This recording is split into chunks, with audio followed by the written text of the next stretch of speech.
Une décision unanime des juges de la plus haute instance judiciaire des Nations Unies. Selon eux, les sanctions imposées par Washington visant certains biens constituent une violation d'un traité entre l'Iran et les États-Unis, traité qui encourage les échanges commerciaux. Les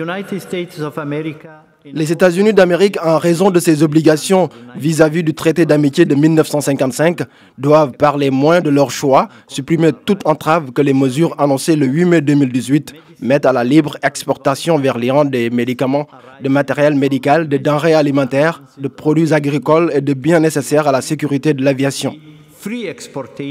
Selon le président de la CIJ, les mesures adoptées par les États-Unis risquent de nuire gravement à la santé et à la vie de personnes se trouvant sur le territoire iranien. Une décision immédiatement saluée par Jawad Zarif, le ministre iranien des Affaires étrangères, dans un tweet. Il y évoque un nouvel échec pour les États-Unis et une victoire du droit.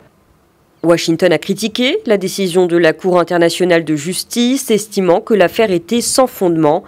Une décision qui ne sera peut-être pas appliquée. Les décisions de la CIJ sont contraignantes et ne peuvent pas faire l'objet d'une procédure en appel, mais la Cour n'a aucun moyen de les faire appliquer.